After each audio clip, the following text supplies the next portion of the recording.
Oui, je voudrais simplement vous soumettre une petite comparaison. Et mon intervention va principalement à l'exposé de Jalil Eltounian, mais au fond intéresse peut-être tout le monde pour la raison que depuis hier, il a été beaucoup question de mémoire, de l'impossibilité de la voir s'exprimer, de ces choses qui restent cachées que quelqu'un doit débusquer, de ce qu'on ne veut pas dire ou de ce qu'on ne comprend qu'après que les témoins soient morts. Alors, on a parlé du rôle du traducteur. Et si j'ai bien compris, il s'agit bien de l'entendre de deux façons. Le traducteur traduit d'une langue dans une autre, bien entendu, pour rendre la chose audible à celui qui n'entend pas la langue, mais le traducteur rend aussi la chose intelligible alors qu'elle ne l'est soit pas du tout, soit insuffisamment. Et nous avons ici entendu parler de quelques exemples, d'exemples qui proviennent de la littérature de Grigor Baladian, mais dont on trouve les équivalents partout dans nos expériences personnelles, pour ceux notamment qui ont connu ces générations de rescapés, c'est mon cas, et dans quelques autres textes qui sont aujourd'hui catalogués comme témoignages ou documents d'histoire.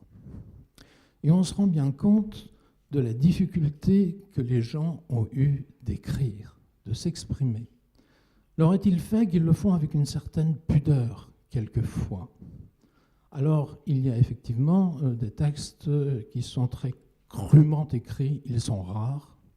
D'habitude, il y a toujours cette retenue et on devine cette impossibilité peut-être de dire ce qui ne doit pas se dire parce que ce n'est pas humain. Alors, il s'agit de gens que je qualifierais d'ordinaires dans le sens commun du mot, sans aucune connotation péjorative. Et je voulais simplement vous soumettre le propos de quelqu'un que je stime, moi, extraordinaire. C'est le Catholicos Saag II de Cilicie, dont l'épopée est connue de tout le monde, je pense, et qui a terminé ses jours en 1930 à Beyrouth, terre d'exil, ville plus tard détruite, dont on a parlé ce matin. Et le coadjuteur du Catholicos de Cilicie l'interroge. Il lui écrit, il lui demande quelque chose. Et il lui dit « Gansa krutjunot kre ». Je traduis « Écris donc ta biographie ». Et il répond ceci, que je trouve extrêmement profond et touchant.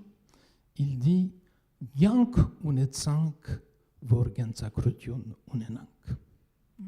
Traduisez. Il faut traduire quand même, oui. Ben, j'ai un peu compris, bon, vous allez dire. Attends une vie pour voilà, pouvoir avoir une biographie. Voilà. Oui. C'est très beau. A-t-on quelque chose qui s'apparente à la vie? Avons-nous vécu pour avoir une biographie, pour prétendre avoir une biographie? C'est ce que dit un c'est peu tout à fait extraordinaire. À propos de Virgine, elle est née, mais voilà. elle est morte. Et c'est une parole qui ne peut pas sortir. Il y a des choses qu'il est difficile de dire. Et peu importe à quelle catégorie sociale ou culturelle on appartient. Mais le problème, c'est que vous êtes là et que vous le dites. Vous rapportez, vous êtes un héritier. C'est ce que j'appelle le futur antérieur. Il n'y a que les héritiers qui peuvent se référer à ça. Le survivant ne peut rien en dire. Et vous êtes là pour en parler. C'est vrai. C'est vrai. Chacun a un devoir. Eh bien oui, et on en a tous dans notre mémoire des gens comme ça. Et c'est des gens comme ça qu'on entend dans Seuil, par exemple. On ne va pas faire un dialogue, mais voilà, je voulais simplement vous soumettre... oui, non, mais c'est très beau, oui. Cette phrase qui me paraît effectivement extraordinaire. Merci.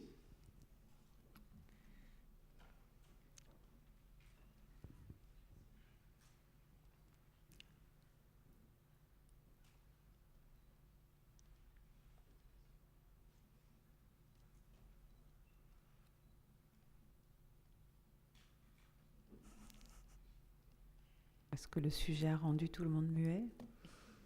Chacun pense à son devoir. Comme les parents mutiques, Comme les parents mutiques. Ça renvoie un peu chacun à l'intérieur de lui-même. Mais... Tout à fait, oui, nous venons tous de là. Enfin, beaucoup de...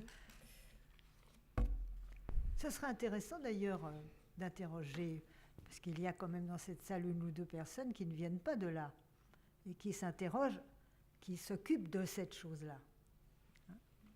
Valentina a témoigné. Oui, déjà. il n'y a pas que Valentina, il y a aussi Catherine Cocchio, donc il y en a d'autres sans doute dans la salle. Il y a sans doute quelque chose en eux qui les amène ici. Oui, hein. On dit toute une vie. Pas évident que ça Bien ressorte sûr. par le jeu de questions-réponses dans un auditorium de 350 places. Non, mais on est là pour dire des choses qui ont du sens. Moi, quand j'entends parler de ce mutisme, alors, puisqu'il n'y a pas de... Oui. Souvent, je me pose la question aussi de la réaction inverse, qui est celle, au contraire, du récit permanent. Ah oui, le ressassement, oui, on se bouche les oreilles. Parce qu'il y a ça aussi. C'est l'un ou l'autre. Et je me demande s'il y a eu des travaux sur la différence de nature éventuelle qu'il y a pu avoir entre la réaction de mutisme et, là, au contraire, la réaction de ressassement. Je pense que la personne qui est mutique a pu, d'une certaine façon, intégrer en elle quelque chose de cette horreur. Et que la personne qui ressasse est complètement écrasée, complètement hors d'elle-même.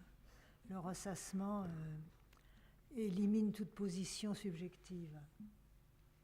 C'est pour ça qu'on se bouche les oreilles. Mais je pense qu'il y a aussi d'autres paramètres aussi. Ça dépend aussi de ce qu'on raconte. Est-ce qu'on raconte, est-ce qu'on raconte la catastrophe ou est-ce qu'on raconte le monde perdu d'avant la catastrophe? Et je pense qu'il n'y a pas eu de travaux là-dessus. Il n'y a pas eu de travaux là-dessus sur les positionnements et sur cette déclinaison, il me semble. Juste un petit écho à ce que dit Valentina.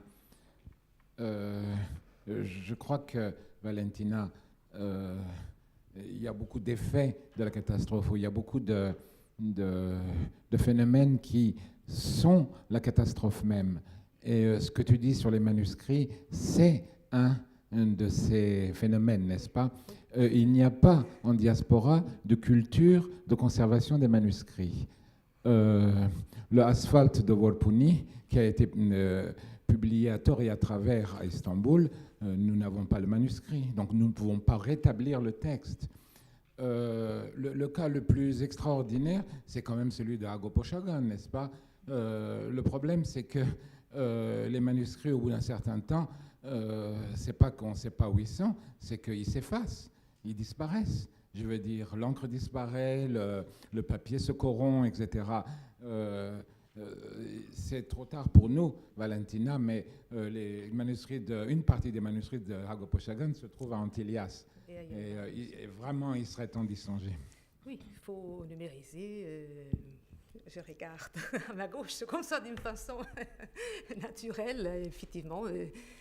Échafauder des beaux projets pour sauver ce qu'on peut sauver. C'est comme le manuscrit d'une de ces femmes, la Maria, je crois, dans Seuil. Elle a écrit quelque chose et on ne sait pas ce que c'est devenu. Mariam, c'est ça, oui. Mais je crois que nous sommes tous habités, c'est une métaphore, je pense, que cette disparition du texte même. Parce que nous sommes habités par quelque chose où c'était où tout ça et où est-ce que c'est parti? Enfin, c'est-à-dire qu'il y a une disparition du rapport au lieu, au temps. Et ça, c'est très difficile de parler de ça. Parce qu'on peut compter les morts, on peut faire... ça, c'est comptable, mais c'est pas comptable, cette destruction. Et donc, qui se reflète dans les manuscrits, donc, même dans la conservation des manuscrits. C'est pour ça que c'est intéressant d'avoir vos deux voix côte à côte, parce que justement, toi, tu es le positionnement qui accepte de laisser filer ça, parce que ça fait partie de la nature des choses. Ah, moi, je n'accepte pas du tout. Tu dis, il n'y a pas... Ah non, j'accepte pas. Tu prends ça comme quelque chose d'intrinsèque, alors que Valentina, elle... Non, je trouve même que c'est ça le signe du désastre. Oui. C'est pour ça que ça me semblait tout à fait pertinent de l'évoquer à la fin de l'exposé. Absolument. Non. Non, c'est une déchirure, le fait que même les... Moi, je suis très privilégiée, par exemple. Beaucoup de gens me disent, mais comme tu as de la veine d'avoir eu ce manuscrit de ton père. Mais il y a combien de gens dont les parents ont écrit des choses, puis on ne sait pas ce que c'est devenu. Ah non, c'est le propre même du désastre. Alors, une dernière question. s'il y a- Janine.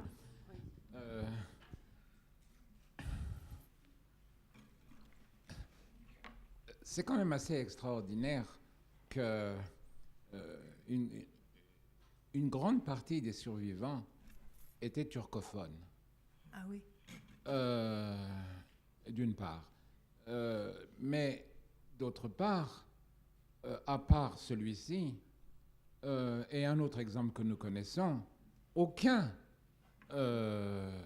écrit de survivants, aucun témoignage, si tu veux, écrit en turc, caractère arménien, n'a été publié, sauf celui-ci et un autre, que je te dirai plus tard. Ça aussi, ça fait partie du phénomène, n'est-ce pas? Tout à l'heure, Gilaj parlait précisément des Arméniens totalement oubliés, n'est-ce pas? Que nous avons oubliés volontairement. Les Arméniens devenus musulmans en Turquie, qui font aussi partie du phénomène de la catastrophe. C'est pas le même, d'accord. C'est quand même un phénomène étrange, ce total tabou mis sur la langue turque dans la langue des témoins. C'est intéressant. Je dois signaler ici que tu as fait traduire, tu as fait transposer, je crois, par des étudiants que tu avais à Istanbul, tu as fait transposer l'écriture en arménien en écriture turque. Oui, je le dis juste en un mot. C'était la première année où j'étais à Sabancı University à Istanbul, où je faisais un séminaire sur le témoignage, et où un de mes étudiants, avec une amie arménienne qu'il avait, a transcrit donc lettre par lettre le manuscrit en question en caractère latin, c'est-à-dire en turc d'aujourd'hui, qui est devenu soudain à ses yeux parfaitement compréhensible. Une autre forme de traduction, si tu l'as utilisé donc. Ou pas. Et après, il fallait le bien sûr. Et c'est ce. Et après, il a fait une traduction. Ah oui, pour moi, il a fait. Après, pour moi, il l'a commenté ce texte, etc. en anglais. Bien sûr. Oui, je me suis appuyée sur ce document pour faire donc la publication du livre qui est sorti à Istanbul avec le facsimilé, et donc la traduction en turc. C'est là-bas dans la librairie, et la traduction en turc de l'article de Beledian qui parle de mon père, mon article à moi et l'article d'une psychanalyste. Mais ce travail que tu as fait faire à tes étudiants m'a encouragée à cette édition qui est sortie chez Arras. Je précise d'ailleurs que c'est sorti à Arras, alors je préférais un éditeur turc. Je me suis adressée à 2 éditeurs turcs de gauche, Métis et Iletişim, qui ont tous les 2 refusé, qui ont refusé au PUF de faire paraître cet ouvrage. Et donc je me suis rabattue sur un éditeur arménien. Rapidement. Je me demande s'il n'est pas plus facile, si les gens n'ont pas écrit sur le papier, et souvent confidentiellement, ce qu'ils ne voulaient pas dire. C'est-à-dire que le témoignage oral, même s'il s'adresse à sa proche famille, représente une telle difficulté, sans doute, pour d'aucuns, qu'ils ont préféré, quand ils en avaient la possibilité, de l'écrire, peu importe la langue, et qu'ils l'ont écrit. Et cet écrit est resté souvent caché. Moi, j'ai retrouvé, par exemple, chez des gens, des écrits qu'ils avaient conservés toute leur vie sans les montrant jamais à personne. On savait simplement qu'il y avait un écrit quelque part. Et au fond, c'est la deuxième question qui vient à la suite de cette première. N'est-il pas difficile de faire vivre une mémoire qu'on considère comme dévalorisante? Non, mais attendez. D'abord, je trouve que c'est très très important ce que vous soulignez cela. Parce que d'abord, mon père ne m'a jamais parlé de quoi que ce soit. Et j'ai été amenée, c'est pas par hasard que j'ai fait un travail analytique, j'ai été amenée à me demander qu'est-ce que c'est que ça. La seule réponse que j'ai pu trouver, c'est qu'il a mis ça là, précisément pour ne pas en parler. Donc effectivement, c'est un dépôt, livré à la mer, comme on dit, hein. Et donc tout dépend de l'héritier. Tout dépend de l'héritier. Des féministes m'ont dit « mais ça dépend de la mère parce qu'elle l'a conservé ». Pourquoi pas? C'est vrai. Alors, cela étant, il y a une deuxième question que tu soulèves. Moi, je crois que les survivants ne peuvent pas parler ces choses-là. C'est pas possible. Donc, ils en parlent à qui? Alors, c'est ça la question. Ils ne peuvent pas en parler. À qui en pourrait-il en parler? Donc, ils en parlent sur le papier. Et donc, ce à qui apparaît quelques générations plus tard. Merci. Je crois qu'il faut qu'on... C'est un sujet passionnant sur lequel on pourrait parler très longtemps. Donc, je propose qu'on arrête la discussion et on aura l'occasion au moment de la table ronde parce que non, on a vraiment beaucoup dépassé là. C'est pas une forme de table ronde là? C'est une forme de table ronde. Non, mais on a beaucoup.